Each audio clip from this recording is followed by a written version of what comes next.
இந்த நாளிலும் நாம் தொடர்ந்து ஒரு சீரீஸை பார்த்து வருகிறோம். லாஸ்ட் வீக் கர்த்தர் ஒரு வெளிப்பாடை கொடுத்தார் சபைக்காகவும் நம்முடைய ஒருத்தருடைய வாழ்க்கைக்காகவும் ஒரு வெளிப்பாடு கொடுத்தார். அது என்ன வெளிப்பாடு அப்படின்னு சொன்னீங்கன்னு சொன்னால், உங்களுடைய இடங்களை விஸ்தாரப்படுத்துங்கள். ஆமென், ஹல்லேலூயா. ஸோ பக்கத்தில் பார்த்து சொல்லுங்க, enlarge yourself. உங்களுடைய இடங்களை, உங்களுடைய சிந்தனைகளை விஸ்தாரப்படுத்துங்கள். ஆமென். ஸோ நம்ம அந்த வாசனத்தை முதலாவது வாசிப்போம், அதை மையமாக வைத்து I will continue with my sermon from last week. ஆதியாகமம் 26வது அதிகாரம் 22வது வசனத்தை முதலாவது வாசிக்கலாம். பின்பு அவ்விடம் விட்டு பெயர்ந்து போய் வேறொரு துறவை வெட்டினான். அதை குறித்து அவர்கள் வாக்குவாதம் பண்ணவில்லை. அப்பொழுது அவன் நாம் தேசத்திலே பெருகும்படிக்கு இப்பொழுது கர்த்தர் நமக்கு ஒரு இடம் உண்டாக்கினார் என்று சொல்லி அதற்கு ரெகபோத் என்று சொல்லி பெயரிட்டான். ஹல்லேலூயா. அப்போ ரெகபோத் என்பது நம்ம, it is not a position to arrive, but is a position to start. Amen. அது நம்ம முதலாவது ஞாபகத்தில் வைத்துக்கொள்ளும். நம்ம நினைப்போம், ஆண்டவர் அவனுக்கு எல்லாம் செய்து விட்டார், அதோடு முடித்து விடலை. அதுதான் அவனுடைய வாழ்க்கையில தொடக்கமாக இருக்கிறது. ஹல்லேலூயா. அப்ப இன்றைக்கும் நம்ம என்ன நினைக்கணும்னு சொன்னா, we need to have some new beginnings. புதிய துவக்கங்களை ஆண்டவர் கொடுக்க வேண்டும், புதிய சிந்தனைகளை நமக்கு கொடுக்க வேண்டும். இருக்கிற சிந்தனைகளை ஆண்டவர் இன்னும் பலப்படுத்த வேண்டும், வலுப்படுத்த வேண்டும். அதை குறித்து ஆண்டவர் நம்மளோடு கூட பேசிக் கொண்டிருக்கிற நாட்களாக இருக்கிறது. அதுல பார்க்கிற வேளையில இடம், அந்த இடத்துல பார்க்கிறோம், there was an expanse. அந்த இடத்துல அவர் சொல்லுகிறார் சொன்னா, இந்த இடத்துல ஆண்டவர் எங்களை செழிப்பாக வைக்கணும் என்று விரும்புகிறார். அதன் நிமித்தமாக இந்த இடத்தை ரெகபோத் என்று சொல்லி அந்த இடத்துல அவர்கள் சொல்லுகிறத பார்க்கிறோம். 24வது 5வது வசனங்களை வாசிக்கிற வேளையில அந்த ராத்திரி வேளையில ஆண்டவர் அவனுக்கு வந்து சொல்லுகிறத பார்க்கிறோம். பயப்படாதே, நான் ஆபிரகாமுடைய தகப்பனாடு கூட இருந்தது போல, அவருக்கு சத்தியம் பண்ணது போல, I will increase the number of your descendants for the sake of my servant Abraham என்று சொல்லி 24வது வசனம் சொல்லப்படுகிறது. 25வது வசனத்தை வாசிக்கலாம். அங்கே அவன் ஒரு பலிபீடத்தை கட்டி கர்த்தருடைய நாமத்தை தொழுது கொண்டு அங்கே தன் கூடாரத்தை போட்டான். அப்ப முதலாவது நம்ம அறிந்து கொள்ள வேண்டியது, we need to recognize that the hand of God is moving with us. அந்த இடத்துல ஈசாக் அதை தான் செய்கிறான். அவன் அந்த இடத்துல ஒரு டென்ட் போடுகிறான், அந்த இடத்துல ஒரு ஆல்டரை கட்டுகிறான், அங்க ஒரு பலிபீடத்தை கட்டி அவன் அந்த இடத்துல ஆண்டவரை மகிமைப்படுத்துகிறவனாக இருக்கிறான். ஹல்லேலூயா. சில நேரங்களில் நம்முடைய வாழ்க்கையில அநேக காரியங்கள் ஆண்டவர் செய்து கொண்டிருப்பார். ஆனா அநேக நேரங்களில் நாம் அதை மறந்து விடுகிறவர்களாக இருக்கிறோம். The first thing is to understand, இதுவரைக்கும் ஆண்டவர் நம்முடைய வாழ்க்கையில செய்த காரியங்களை இன்றைக்கு சொல்லணும். ஆண்டவரே, நான் நன்றியுள்ள இருதயத்தோடு இருக்கிறேன். ஹல்லேலூயா. அநேக காரியங்கள் நம்முடைய வாழ்க்கையில செய்திருப்பார். அநேக விசேஷமான காரியங்கள், நாம் நினைத்து பார்க்க முடியாத காரியங்களை ஆண்டவர் செய்திருக்க கூடும். அப்ப அந்த காரியங்கள் எல்லாம் ஆண்டவர் நமக்கு இன்றைக்கு அதை நினைவூட்டுவராக இருக்கிறார். அந்த இடத்துல ஒரு பலிபீடத்தை போட்டு அவன் அந்த இடத்துல உட்கார்ந்து ஆண்டவரை துதித்தவனாக இருக்கிறான். that is where we completed our series last week.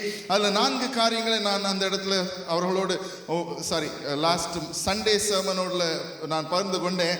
அதுல பார்க்கிறோம், ஐசாயா 54வது அதிகாரத்திலிருந்து அந்த காரியத்தை பார்த்தோம். It is related to the expansion or expanding என்று பார்க்கிறோம். ஐசாயா 54வது அதிகாரம் 2வது வசனத்தை வாசிக்கலாம். உன் கூடாரத்தின் இடத்தை விசாலமாக்கு, உன் வாசஸ்தலத்தின் திரைகள் விரிவாகட்டும். அதை தடை செய்யாதே. உன் கயிறுகளை நீளமாக்கு, உன் முளைகளை உறுதிப்படுத்து. ஆமென், ஹல்லேலூயா. அப்ப 4 காரியங்கள் ஆண்டவர் நம்மளோடு கூட செய்ய சொல்கிறார். 5 காரியங்கள். ஒன்று, என்ன செய்யணும்? நம்ம விரிவுபடுத்தணும். We have to enlarge. Can we also enlarge? ரெண்டாவது, stretch.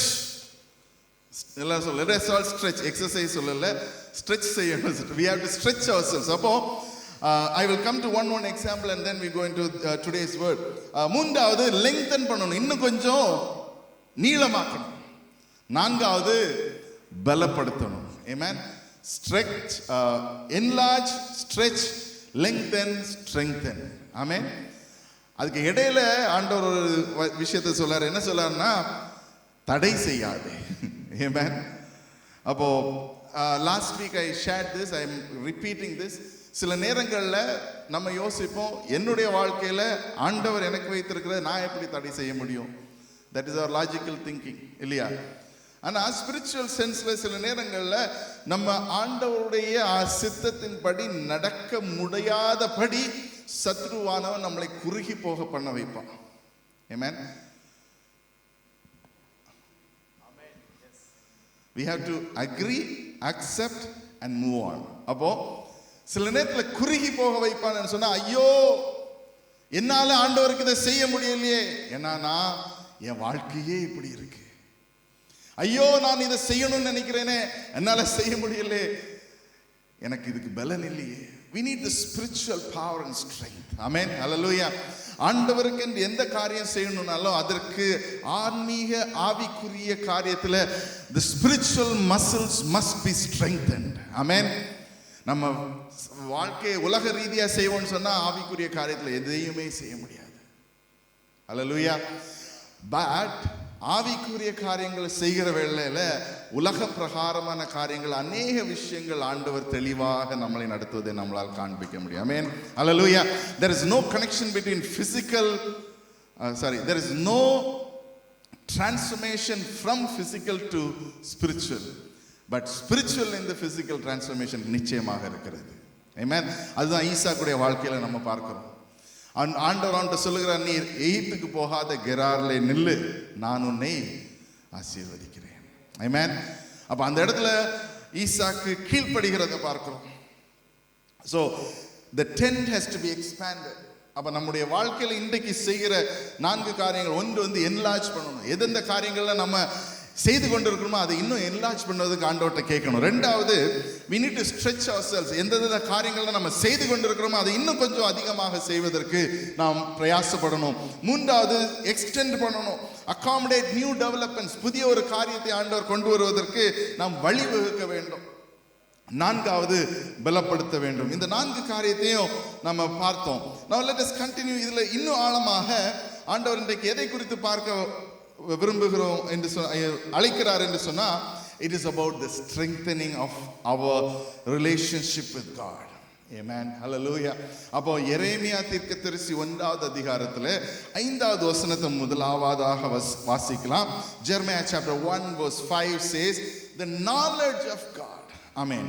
வாசிக்கலாம். நான் உன் தாயின் வயிற்றில் உருவாக்கும் முன்னே உன்னை அறிந்தேன். நான் உன்னை உன் தாயின் வயிற்றில் உருவாவதற்கு முன்பதாகவே உன்னை அறிந்திருக்கிறேன். ஹல்லேலூயா. இது ஒரு it is just it's considered to be one of the things. We are not an accident. பக்கத்துல பார்த்து சொல்லுங்க, நான் ஆக்சிடென்ட் ஆக பிறக்கல. God knew that I am here. Amen. Hallelujah. அப்ப நமக்கு அந்த ஒரு நம்பிக்கையும் விசுவாசம் முதலாவது வேண்டும். Because God has envisioned, ஒருத்தருக்கும் ஆண்டவர் ஒரு தரிசனத்தை வைத்திருக்கிறார். ஆமென். விசுவாசிக்கிறவங்க அமைதியா ஒரு அல்லேலூயா சொல்லுங்க பாப்போம். God has a plan for you and me. ஒருத்தருக்கும் தேவ ராஜ்யத்துல ஒரு பங்கு உண்டு. ஆமென். அல்லேலூயா. அப்ப அதை நம்ம ஏன் என்று சொன்னா, அதை நம்ம செய்ய விடாதபடி சத்ருவானவன் சில காரியங்களை கொண்டு வரும். அப்பதான் இன்றைக்கு சொல்லப்படுகிறது, நம்ம சில காரியங்களை விரிவாக சிந்திக்க வேண்டும். இன்றைக்கு சிங்கப்பூரை மட்டுமே சிந்திச்சுட்டு இருக்கீங்கன்னா வெளிநாடு குறித்தும் சிந்திங்க. இன்றைக்கு லிட்டில் இந்தியா மட்டுமே சிந்தித்து கொண்டிருக்கீங்கன்னா மற்றவங்களை பற்றி சிந்திங்க. உங்க வீடை மட்டுமே சிந்தித்து கொண்டிருக்கீங்க, கொஞ்சம் என்லார்ஜ் பண்ணி பக்கத்து வீடெல்லாம் பற்றி சிந்திங்க. அதுக்காக கேமராலாம் கொண்டு போய் ஃபிக்ஸ் பண்ணிடாதீங்க. So we need to enlarge ourselves. Can you also enlarge? அப்போ நம்முடைய தரிசனம் இன்னும் கொஞ்சம் விரிவாகிறதுக்கு ஆண்டவர் இன்றைக்கு அழைக்கிறார். அப்போ ஏன் அழைக்கிறான்னு சொன்னா, அவர் உங்களையும் என்னையும் தாயின் கருவிலே தோன்றுவதற்கு முன்பதாகவே நம்மளை அறிந்திருக்கிறார். அது மட்டும் இல்ல, அடுத்த வசனம் வாசிங்க. நீ கர்ப்பத்திலிருந்து வெளிப்படும் முன்னே நான் உன்னை பரிசுத்தம் பண்ணி இருக்கிறேன். உன்னை ஜாதிகளுக்கு தீர்க்கதரிசியாக கட்டளையிட்டேன். ஜாதிகளுக்கு தீர்க்கதரிசியாக கட்டளையிட்டேன்னு சொல்லி எர்மியாக்கு சொல்லுகிறார். ஆமென். அல்லேலூயா. அதே போல உங்களுக்கும் ஒரு வாக்கை வைத்திருக்கிறார். ஆமென். அப்போ உங்களுக்கு ஆண்டவர் உங்களை எதற்காக படைத்திருக்கார்? What is my purpose? நான் எதற்காக இருக்கிறேன் என்று சொல்லியே நம்ம பல வருஷங்களை கடத்தி விடுகிறோம். நான் எதுக்காக பிறந்தேன்னு எனக்கு தெரியல ஆண்டவரேன்னு சொல்லி ஆண்டவர்கிட்ட கேட்கணும்னு சொல்லியே நம்ம சில நேரத்தில் கடத்தி விடுகிறோம். அப்போ அதில் தான் நம்ம என்ன செய்யணும், ஈசாக்கை போல இருக்கிற இடத்துல கொஞ்சம் எக்ஸ்பேண்ட் பண்ணணும். எங்கே இருக்கிறீங்களோ அந்த இடத்துல நாம் எக்ஸ்பேண்ட் பண்ணுவதற்கு அழைக்கப்படுகிறோம். அது மட்டும் இல்லை, இன்றைக்கு நாம் தெளிவாக பார்க்க போகிறது என்னன்னு சொன்னால், டு எக்ஸ்பேண்டிங் அவர் ஹரைசன்ஸ், நம்முடைய ஏரியாஸ் எல்லாம் எக்ஸ்பேண்ட் பண்ணுகிறேன்னு சொன்னால் நம்முடைய வளர்ச்சிக்காக நம்ம செய்யணும். The spiritual growth for us is necessary. அப்போ ஐசாயா 54 2-3 ஆகிய வசனங்கள் வாஸ்தவனாக there is a promise of growth. ஆண்டவர் இன்றைக்கு உங்களுடைய கிறிஸ்தவ வாழ்க்கையில, ஸ்பிரிச்சுவல் வாழ்க்கையில ஒரு வளர்ச்சியை கட்டளையிட வேண்டும் என்று விரும்புகிறார். உங்களுடைய ஸ்பிரிச்சுவல் வாழ்க்கையில ஒரு எக்ஸ்பான்ஷன், உங்களுடைய ஸ்பிரிச்சுவல் வாழ்க்கையில ஒரு ஸ்ட்ரெங்தனிங், உங்களுடைய ஸ்பிரிச்சுவல் வாழ்க்கையில இன்னும் பலப்பட போறதுக்கு ஆண்டவர் உங்களை அழைக்கிறார். அதற்கு முதலாவது நம்ம என்ன பண்ணணும்னு சொன்னா, we have to strengthen our foundations. நம்முடைய அஸ்திபாரங்களை தெளிவாக நம்ம பார்க்கணும். மத்தேயு எழுதின சுவிசேஷம் 7வது அதிகாரம் 24வது வசனத்திலிருந்து 27வது வசனம் வரைக்கும் வாசிக்கும் போது அதுல ஒரு தீர்மானமான ஒரு அஸ்திபாரம், a firm foundation is required. அதை பற்றி நாம் வாசிக்கலாம் அந்த 2-3 வசனங்களையும். ஆகையால் நான் சொல்லிய இந்த வார்த்தைகளை கேட்டு இவைகளின்படி செய்கிறவன் எவனோ அவனை கண்மலையின் மேல் தன் வீட்டை கட்டின புத்தியுள்ள மனுஷனுக்கு ஒப்பிடுவேன். அவனை கண்மலையின் மேல் கட்டின அறிவில்லாத மனுஷனுக்குன்னு சொல்லல, நார்மலான மனுஷன் சொல்லல. என்ன சொல்லுகிறார் ஆண்டவர்? புத்தி உள்ள மனுஷன். அப்ப நம்ம ஆண்டவர் மேல் நம்முடைய அஸ்திபாரத்தை கட்டுவோம் என்று சொன்னால் நாம புத்தி உள்ள மனுஷர்கள். ஆமென், ஹல்லேலூயா. அப்ப பக்கத்துல கேளுங்க, நீங்க எங்க கட்டுறீங்க அஸ்திபாரம்? ஆமென், ஹல்லேலூயா. சோ ஆண்டவர் மேல இன்றைக்கு அஸ்திபாரம், நம்முடைய ஃபவுண்டேஷன், the firm foundation. இப்படியாக என்னுடைய வாக்குகளை கேட்டு நீங்கள் செய்வீர்கள் என்று சொன்னால் நீங்கள் மலையின் மேல் கட்டப்படுகிற ஒரு வீட்டின் அஸ்திபாரத்தை போல, the firm foundation போல இருப்பீங்க. அப்படின்னு நான் சொன்னா, to be building your life on the teachings of God. ஆண்டவருடைய வசனத்தின் பிரகாரம் நம்முடைய வாழ்க்கையை சீரமைக்க வேண்டும். ஒன்று. ரெண்டாவது, we should have a spiritual discipline in our life. நம்முடைய கிறிஸ்தவ வாழ்க்கையில ஜெபம் என்பது, வேத வாசிப்பு என்பது, ஆண்டவரோடு கூட தியானம் செய்வது என்பது, ஆண்டவரை பற்றி சிந்திக்கிற காரியங்கள் என்பதை குறித்து நம்ம growthல ஒரு சஸ்டைனபிலிட்டி இருக்கணும். அப்படின்னு சொன்னா தொடர்ந்து செய்து கொண்டே இருக்கணும். இன்னைக்கு நம்ம ஜெபித்தோம், நாளைக்கு ஜெபிக்கல, அப்படி இல்லை.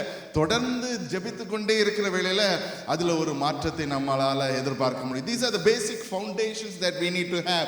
We will continue to grow on this. ஆனா மூன்றாவது ஒரு காரியத்தை சொல்லிவிட்டு we will go to the next point. The impact of this என்னன்னு சொல்லி பாத்தீங்கன்னு சொன்னா, இந்த ஸ்திரமான ஒரு அஸ்திபாரம் இருக்கிற வேளையில பிரச்சனைகள் வந்தாலோ புயல் அடித்தாலோ எந்த விதமான கவலையும் வராது. ஆமென். என் கர்த்தர் என்னை கைவிட மாட்டார். ஹல்லேலூயா. எத்தனை பேர் இன்னைக்கு சொல்ல முடியும், என் கர்த்தர் என்னை கைவிட மாட்டார்? ஆமென். சில நேரத்தில் நம்முடைய புயல்கள் வருகிற வேளையில, உண்மையான ரியல் ப்ராப்ளம்ஸ் வருகிற வேளையில சொல்லுவாங்க, பாஸ்டர் நீங்க நல்லா ப்ரீச் பண்ணிக்கிறீங்க, இந்த ப்ராப்ளத்துக்கு என்ன சிச்சுவேஷன், என்ன சொல்யூஷன்? கர்த்தர் கைவிட மாட்டார். அதுதான் சிச்சுவேஷன். ஆமென். சில நேரங்கள் நம்ம அழுகிறதுக்கு, தனிமையில் அழுகிறதுக்கு சாத்தியம் இருக்கிறது. Because you might be going through challenges. கிறிஸ்தவராக இருந்தால் சேலஞ்சஸ் இல்லைன்னு இல்லை, there will be challenges. ஆனாலும் கர்த்தர் உங்களை பலப்படுத்துவார். எப்போ? நம்ம ஆண்டவர் மேல ஸ்திரமாக நிற்கிற வேளையில. ஆமென், ஹல்லேலூயா. எந்த விதமான ஃபவுண்டேஷன்ஸ் உங்களுடைய வாழ்க்கையில் இன்றைக்கு இருக்கு? கர்த்தர் எனக்கு எப்படி ஆனாலும் இதை செய்வார் என்று சொல்லி நம்பிக்கையோடு இன்றைக்கு இருக்கும்படியாக அழைக்கிறேன். ரெண்டாவது, we have to stretch our capacity. அப்போ கெப்பாசிட்டி என்று சொல்லுகிற வேளையில ஒரு பைக் எடுத்துக்கிட்டோம்னு சொன்னா ஒரு 30 லிட்டர்ஸ் கெப்பாசிட்டி, அதுக்கு ஒரு டேங்க் இருக்கு. ஒரு காரை எடுத்துக்கிட்டோம்னு சொன்னா அதுக்கு ஒரு 60 லிட்டர், 90 லிட்டர், 120 லிட்டர். அப்போ ஃப்ளைட் எடுத்துட்டோம்னா எத்தனை லிட்டர்னு தெரில, I am not into that. ஆனால் ஒன்னொரு இதுக்கும், கப்பல் எடுத்துக்கிட்டீங்கன்னு சொன்னால் எத்தனையோ கேலன்ஸ். அப்படியாக ஒன்னொன்றுக்கும் ஒரு கெப்பாசிட்டி இருக்கு. அப்போ இன்றைக்கு நீங்களே கேளுங்க, are you a bike, are you a car, are you an aeroplane, are you a ship? அதுதான் கெப்பாசிட்டி. வாசிக்கலாம் எபேசியர் 3வது அதிகாரம், எபிசியன்ஸ் சாப்டர் 3 verses 20-21.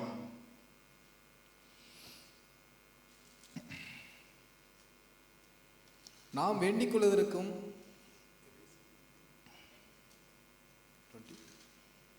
20, 21, 22.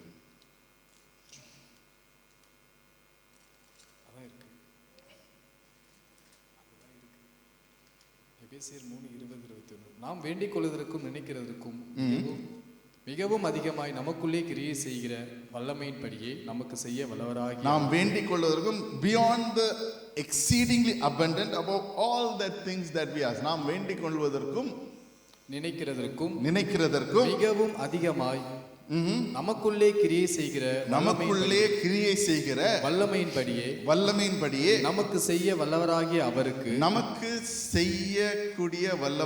அவருக்கு சபையிலே கிறிஸ்து இயேசுவின் மூலமாய் தலைமுறை தலைமுறைக்கும் சதா காலங்களிலும் மகிமை உண்டாவதாக. அப்போ he is able to do exceedingly abundant. ஆமென்.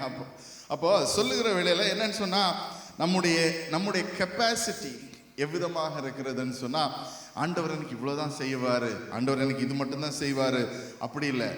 அவர் எல்லாவற்றையும் அவரால் செய்யக்கூடிய we have to depend upon the power of God. ஆண்டவருடைய வல்லமையில நாம் சார்ந்திருக்க வேண்டும். ஆமென். ஹல்லேலூயா. அப்போ நம்ம ஆண்டவரை நோக்கி பார்க்கிற வேளையில let us not go with our capacity and say, ஆண்டவரே எனக்கு 10 லிட்டர் பெட்ரோல் கொடுங்க, ஆண்டவரே கேலன்ஸ்ல கொடுங்கன்னு கேளு. பிகாஸ் கேலன்ஸுக்கும் கடவுள் அவர் தான், லிட்டருக்கும் கடவுள் அவர் தான். Amen. Hallelujah. Hallelujah. Increase the capacity. Amen. சொல்லுங்க பக்கத்தில் இருக்கவங்களை, இன்க்ரீஸ் பண்ணுங்க உங்க கெப்பாசிட்டி. அப்ப கெப்பாசிட்டி இன்க்ரீஸ் பண்றதுக்கு என்ன செய்யணும்? நம்முடைய டேங்கை பெருசாக்கணும். ஆமென். நிறைய சாப்பிடணும்னா என்ன செய்யணும்? முதல்ல ரைஸ் நிறைய வைக்கணும், அடுத்து அது நிறைய மறுபடியும் சாப்பிட்டுட்டே இருக்கணும். ஒரு நாள் 200 கிராம் சாப்பிட்டீங்கன்னா அடுத்த நாள் தொடர்ந்து சாப்பிட்டீங்கன்னு சொன்னா அப்படியே பயங்கரமா சாப்பிட தொடங்கிடுறீங்க. That is the capacity. Why am I saying this? ஆண்டவருடைய பிரசன்னத்தில் இருக்கிற வேளையில நீங்க ஒரு 10 நிமிஷம் ஆண்டவருடைய பிரசன்னத்தில் இருந்தீங்கன்னா உங்க கெப்பாசிட்டி இப்படியாக இருக்கும். ஐ challenge you my brothers and sisters, காலையில ஒரு 3:30 மணி 4 மணிக்கு எழும்புங்க. ஒரு மாசம் இந்த டே ஆஃப் ஹிஸ் பவர், அது வரைக்கும் நீங்க இந்த டே ஆஃப் ஹிஸ் பவருக்கு வேண்டி ஜெபிங்க, இல்லை உங்களுடைய வாழ்க்கைக்கு வேண்டி ஜெயிங்க. I am challenging you. 3:30 மணின்னு சொல்லுங்க. நோ 3 என்னுடைய டைம் ஒரு that was a time in my life. ஆண்டவர் வந்து எழுப்பி விட்டுக்கிட்டே இருப்பார். நான் ஏதோ எனக்கு டிஸ்டர்பன்ஸ் இருக்கு போல இருக்குன்னு திருப்பி மறுபடியும் போய் தூங்கிடுவேன். Then I realise there is something different. அப்போ எழும்பி அந்த இடத்துல இருந்து உட்கார்ந்து ஜபிக்கிற வேளையில பெரிதான விடுதலை ஆண்டவருக்கு கொடுக்க தொடங்கினேன். That was my beginning of my spiritual life. இது வரைக்கும் நான் தொடர்ந்து ஜபித்து கொண்டு தான் இருக்கிறேன். Sometimes I sleep because of my tiredness. So 1 மணி நேரம் காலையில் எழுந்தி ஒரு 3 மணிக்கு ஜெபிச்சுட்டு மறுபடியும் தூங்கிடுங்க. ட்ரை பண்ணி பாருங்க.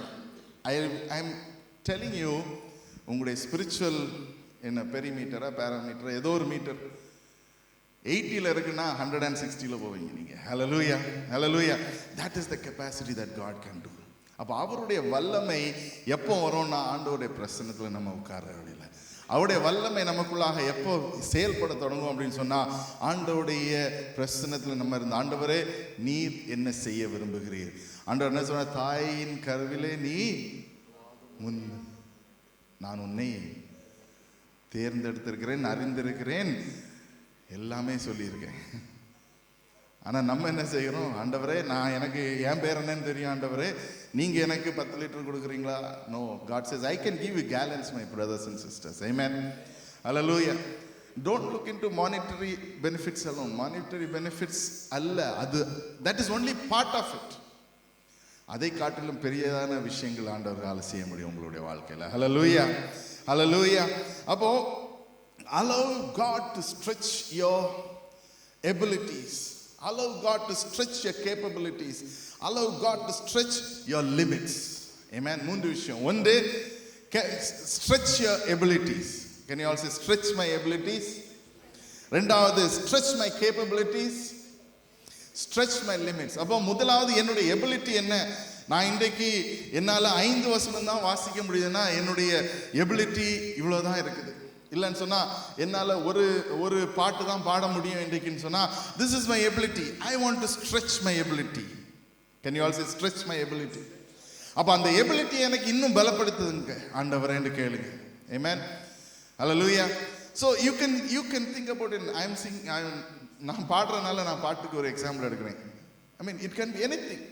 உங்களுடைய வாழ்க்கையில் எந்த இடத்துல உங்களுக்கு எபிலிட்டி இவ்வளோதான் இருக்குன்னு நினைக்கிறீங்களோ அந்த இடத்துல நீங்கள் சொல்லுங்கள், ஆண்டவரே உமக்கென்று நான் இதை செய்ய விரும்புகிறேன். I don't know if anybody recall one of my testimony. I am not a graphic designer. நான் அதுக்கு படித்ததே இல்லை.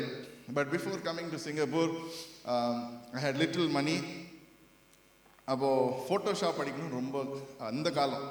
ஃபோட்டோஷாப்னா எந்த காலம்னு உங்களுக்கு வயசே தெரிஞ்சிருக்கும் போல இருக்குது. ஸோ ஒரு அட்வர்டைஸ்மெண்ட் இருந்துச்சு ஃபோட்டோஷாப் அப்படின்னு சொல்லி. அப்போ ஃபோட்டோஷாப் படிக்கணும்னு ரொம்ப ஆசையாக இருந்துச்சு. பிகாஸ் அந்த டைமில் if I had to design, நான் வந்து யார்ட்டையா சொல்வேன், அவங்க ரொம்ப பயங்கரமாக டிசைன் பண்ணி கொடுப்பாங்க. நமக்கு கலருக்கும் எனக்கும் சம்மந்தமே இருக்காது. அது ஒரு 4-5 முறை செஞ்சு வரும். அண்ட் அதற்கு பிற்பாடாக என்ன செஞ்சேன், அந்த அட்வர்டைஸ்மெண்ட் பார்த்த உடனே I thought let me just go and see. போனேன். போயிட்டு ஐ வாண்ட் டு லேர்ன் அப்படின்னு கேட்டப்போ அவங்க சொன்னாங்க you have to pay fees. அப்போ எவ்வளோ அப்படின்னு கேட்டால் வந்து 3,000-4,000 rupeesன்னு சொன்னாங்க. Then I said is that trial class அப்படின்னு கேட்டப்போ 500 rupeesக்கு ட்ரையல் கிளாஸ். ஓகே 500 rupees, நீங்கள் 3 நாள் ட்ரையல் கிளாஸ் வரலாம் அப்படின்னு சொன்னாங்க. அப்போது அந்த 3 நாள் தான் நான் போனேன். அதுக்கப்புறம் I didn't have enough to pay அந்த காலத்தில். That is why I am standing here. Amen. So 500 rupeesல ஆண்டவர் என்னுடைய எபிலிட்டிஸை இன்க்ரீஸ் பண்ணிட்டார். ஆமென். இன்றைக்கு எந்த விதமான சாஃப்ட்வேராக இருந்தாலும் டிசைன் சாஃப்ட்வேர் என்னால் செய்ய முடியும். ஹல்லேலூயா. இது சாட்சியாக சொல்கிறேன். This is how God can increase your capability. Amen. நீங்கள் நினைக்கலாம் என்னால் என்ன செய்ய முடியும்.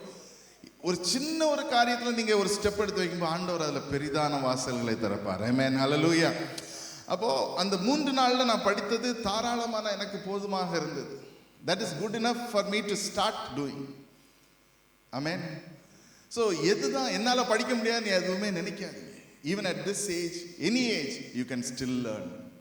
அப்போ இன்றைக்கு first thing நம்ம என்ன செய்கிறோம், stretch your abilities. Amen. உங்களுடைய abilities. ரெண்டாவது, எனக்கு என்னால் இதுதான் செய்ய முடியும், நான் கேப்பபிள், இவ்வளோதான் நான் கேப்பபிள் நினச்சிங்கன்னு சொன்னால் இன்றைக்கு ஆண்டவர் உங்களோட சொல்லுகிற காரியம், my son, my daughter, stretch your capabilities. ஆமென். முதலாவது எபிலிட்டிஸ்ன்னு சொன்னால் நம்ம செய்யக்கூடிய காரியம். ரெண்டாவது, நம்ம செய்து கொண்டு இருக்கிற காரியத்தில் இவ்வளோதான் என்னால் செய்ய முடியும். என்னால் ஃபார் எக்ஸாம்பிள் என்னால் ஒரு 30 வார்த்தை தான் டைப் பண்ண முடியும் அப்படின்னு நினச்சிங்கன்னு சொன்னால் ஆண்டவர் இன்னைக்கு உங்களுக்கு அதில் ஒரு எஃபர்ட் போடும்படியாக கேட்டுக்கிட்டு கொள்கிறார். 100 டைப் பண்ணுறதுக்கு. இல்லை நான் 5 பேருக்கு தான் கால் பண்ண முடியும்னு சொன்னால் God is asking you to stretch to call 10 people. Amen. இது எபிலிட்டி இல்லை, திஸ் இஸ் கேப்பபிலிட்டி. ஆமென். ஹல்லேலூயா. அப்போ நீங்கள் எதை செய்கிறீங்களோ அந்த கேப்பபிலிட்டியை கொஞ்சம் ஸ்ட்ரெச் பண்ணும்படியாக ஆண்டவர் இன்னைக்கு கேட்டுக்கொள்கிறார். Stretching your capability means reaching into the potentials of God. Hallelujah. ஆண்டவருடைய பலத்தால் ஜெபசிங், ஆண்டவரே என்னுடைய எபிலிட்டிஸ் இவ்வளோ தான் இருக்குது, I want to do something. ஆண்டவர் வித்தியாசமான முறையில் வாசல்களை திறப்பதற்கு அவராலே செய்யக்கூடும். ஹல்லேலூயா. உங்களுடைய கேப்பபிலிட்டிஸ் இன்க்ரீஸ் பண்ணுங்கன்னு சொல்லுங்க. ஆண்டவர் பெரிதான விஷயங்கள், பெரிதான வழிகளில், நீங்கள் அறியாத வழிகளில் உங்களுடைய கெப்பாசிட்டி இன்க்ரீஸ் பண்ணக்கூடும். ஆமென். 5 காரியங்கள் தான் செய்ய முடியுதுன்னா 10 காரியங்கள், I am very bad in time management சொன்னீங்கன்னா சொல்லுங்க, ஆண்டவரே இத்தனை காரியம் தான் என்னால் செய்ய முடியுது, I want to expand my capacity. ஆண்டவரே 10 காரியம் இல்லை 15 காரியம் செய்யணும்னு சொல்லி ப்ரேயர் பண்ணி பாருங்க. I can challenge you, the wisdom of God will be downloaded to you. Hallelujah. Hallelujah. அதுதான் capacity. That is what God is wanting to stretch you. Amen. மூன்றாவது, he is wanting to capabilities, உங்களுடைய limits. நீங்க இதுதான் நான், I am this much, என்னால் இதுதான் செய்ய முடியும், என்னால் இது செய்ய முடியாது. Do we do that? எல்லாருமே செய்கிறோம் இல்லையா? என்னால் இதுதான் செய்ய முடியும், என்னால் ஓட முடியாது, என்னால் நடக்க முடியாது, என்னால் இது செய்ய முடியாது, என்னால் இதுக்கு மேலே நடக்க முடியாது அப்படின்னு சொல்லிட்டு இருக்கிற நமக்கு கர்த்தர் மான்கால்களை கொடுப்பாரா? ஆமென். ஹல்லேலூயா. சில நேரத்தில் நாம்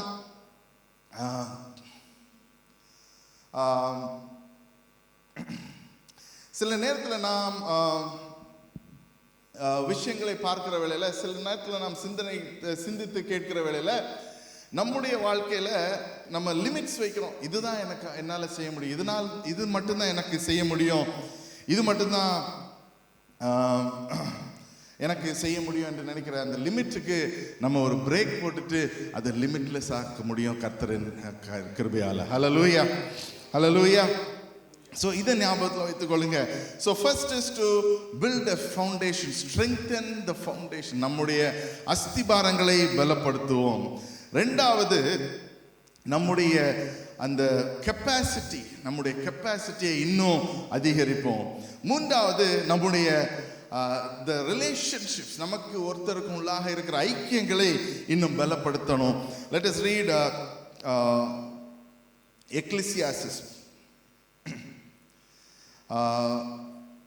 4வது அதிகாரம் 9 - 12 வரைக்கும்.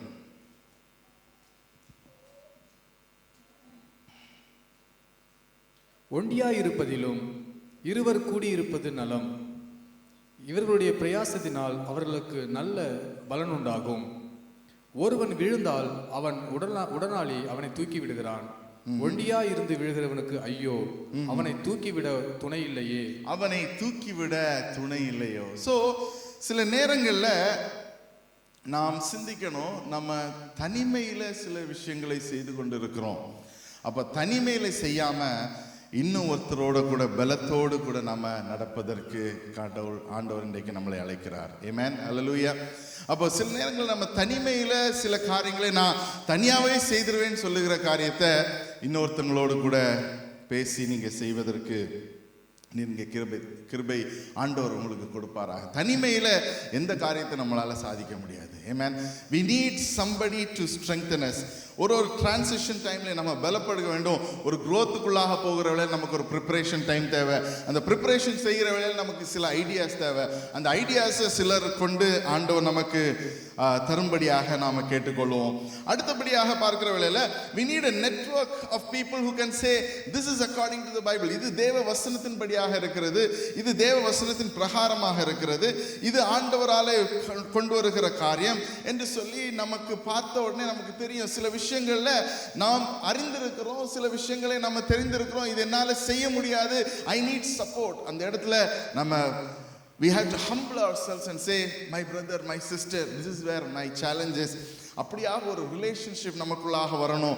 அப்படிப்பட்ட ரிலேஷன்ஷிப்ஸை கர்த்தர் உங்களுக்குள்ளாக பலப்படுத்த வேண்டும். we need the network of people, we need people who can come together in the presence of God.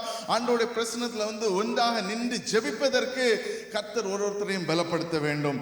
we need to come together in unity for collaboration. அப்போ பலப்படுத்துறது எங்கன்னு பார்த்தீங்கன்னு சொன்னா ஒருத்தருடைய ரிலேஷன்ஷிப்ஸ்ல, அந்த பலப்படுத்துற ரிலேஷன்ஷிப்ஸ்ல பலப்படுத்துறதுனால அந்த ஒருங்கிணைப்பு ஒன்றாக நிற்பதற்கு ஆண்டவர் உங்களோடு கூட கிருபை செய்வாராக. அடுத்தபடியாக பார்க்கிற வேளையில் இதெல்லாம் செய்யும் போது we have to also understand that there is going to be an impact. ஒரு இம்பாக்ட் நம்மளால கொண்டு வர முடியும். என்ன இம்பாக்ட்னு சொன்னா மத்தேயு 5வது அதிகாரம் 14 - 16 வரைக்கும் வாசிக்கிற வேளையில் வாசிக்கலாம். நீங்கள் உலகத்துக்கு, நீங்கள் பூமிக்கு உப்பா இருக்கிறீர்கள், பூமிக்கு ஒப்பாயிருக்கிறீர்கள். உப்பானது சாரமற்று போனால், உப்பானது சாரமற்று போனால் எதினால் சாரமாக்கப்படும், எதினால் சாரமாக்கப்படும், வெளியே கொட்டப்படுவதற்கும் மனுஷரால் மிதிக்கப்படுவதற்குமே ஒழிய வேறொன்றுக்கும் உதவாது, வேறொன்றுக்கும் உதவாது. அப்போ நம்முடைய we need to recognize our role in this world. இந்த உலகத்துல நம்மளை ஆண்டவர் உப்பாகவும் வெளிச்சமாகவும் வைத்திருக்கிறார். ஆமென், ஹல்லேலூயா. which means we are called to do what God is asking us to do. ஆண்டவர் நம்மளை எதை செய்வதற்கென்று அழைக்கிறாரோ அதை செய்வதற்கென்று நாம் ஒப்பு கொடுத்து அதிலே முன்னோக்கி செல்வதற்கென்று அழைக்கப்படுகிறோம். and then practical ways to serve and uplift others. ரெண்டாவது, அதன் மூலமாக எப்படியாக நம்ம மற்ற ஒருத்தரை நம்ம பலப்படுத்த முடியும், இன்னும் ஒருத்தரை எப்படியாக ஆன்மீக வாழ்க்கையில, கிறிஸ்தவ வாழ்க்கையில அவர்களுக்காக ஜெபித்து அவர்களுக்காக அவர்களை முன்னோக்கி கொண்டு செல்ல முடியும் என்பதை நாம் அறிந்து கொண்டு அதில் நடப்பதற்கு அழைக்கப்படுகிறோம். மூன்றாவது, அதை நாம் செய்கிற வேளையில அதன் விளைவு எப்படி இருக்குன்னு சொன்னா it is like a ripple effect. நம்ம ஒருத்தருக்கு செய்கிறது அவங்க நம்மளை பார்த்து they start modeling and then they start doing. அப்படியாக ஒரு ரிப்பிள் எஃபெக்டாக செய்து கொண்டே இருக்கிறதுக்கு இது ஏக சாத்தியமாக இருக்கிற காரியமாக இருக்குது. ஆகையால் தான் we do not know the impact. ஒருத்தருக்கு நாம போய் ஹெல்ப் பண்ணுவோம், ஒருத்தருக்கு நாம போய் ஏதோ ஒரு காரியத்துக்காக ஜெபிக்கிறோம். அந்த ஜெபத்தின் மூலமாக அவருடைய வாழ்க்கை, அவருடைய குடும்பம், அவருடைய முழுமையான அந்த ஃபேமிலி, அந்த ஜெனரேஷனை, அந்த வம்சாவளியே ஆண்டவருக்குள்ளாக வருவதற்கு சாத்தியம் இருக்கிறது. ஹல்லேலூயா. சில நேரத்தில் நம்ம செய்கிற காரியத்தின இம்பாக்ட் நமக்கு தெரியாது. ஏதோ நம்ம செய்தோம் அப்படின்னு தான் நினைப்போம், ஆனால் அதோடைய விளைவு பெரிதான விளைவாக இருக்கும். ஆமென். ஹல்லேலூயா. 2016 நான் ஒரு யூத் மீட்டிங்க்கு போயிருந்தோம்.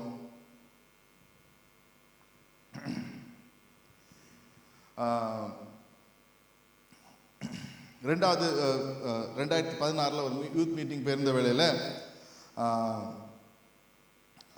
அந்த இடத்துல ஒரு வாலிபர் ஒப்பு கொடுத்து பல விஷயங்கள் நடந்தது. அவருடைய வாழ்க்கையில் பெரிய பிரச்சனைகள் இருந்து எல்லாவற்றிலேருந்தும் அவர் விடுபட்டு வந்தார்.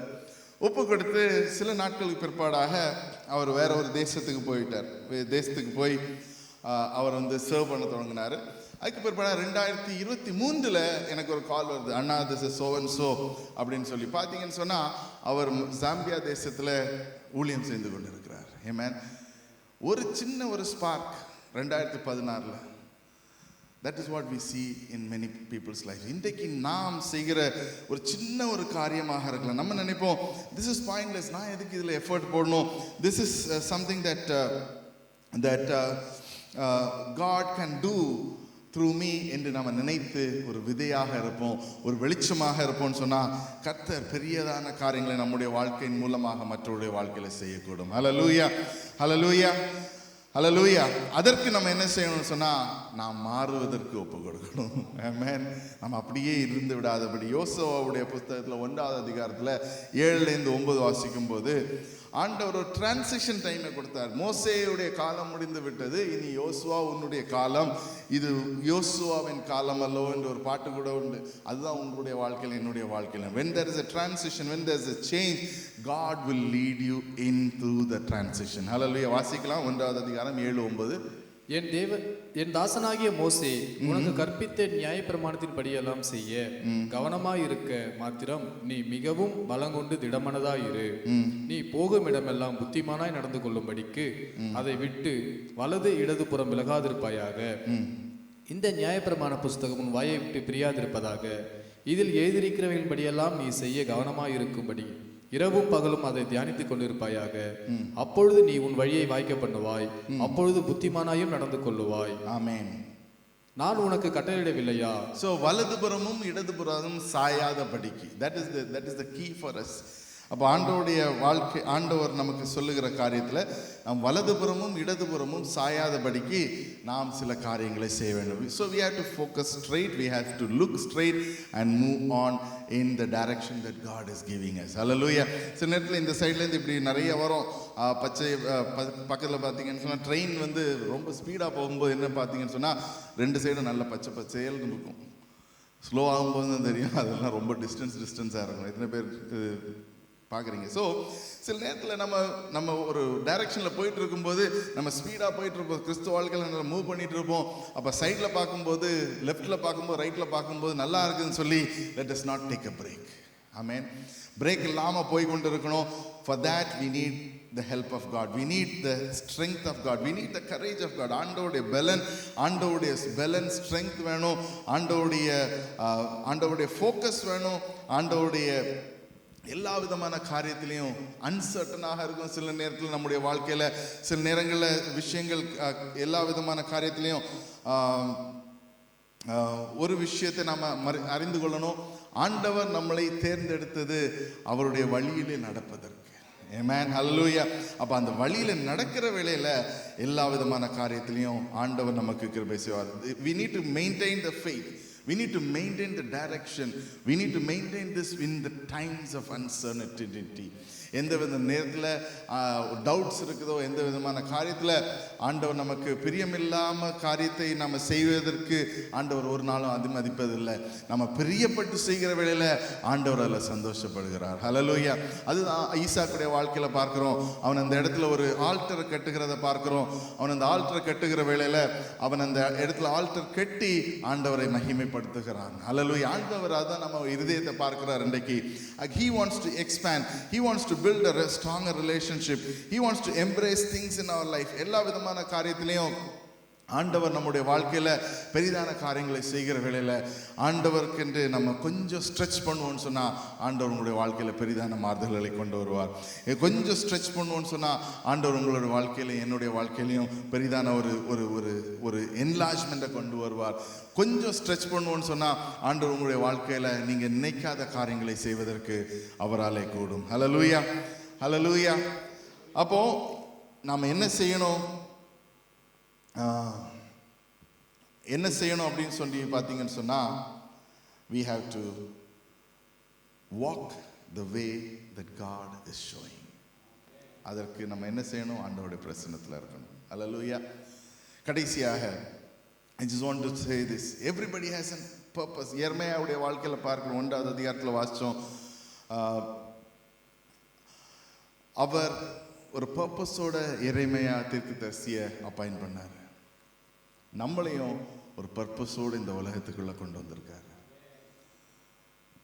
ஒரு நீங்க இன்னைக்கு சொல்லி கொண்டு இருப்பீங்க, ஆண்டவரே என்னுடைய வாழ்க்கையில எந்த பர்பஸுமே இல்லை அப்படின்னு சொல்வீங்கன்னு சொன்னா, then I'll tell you this, the purpose is to be the salt and light.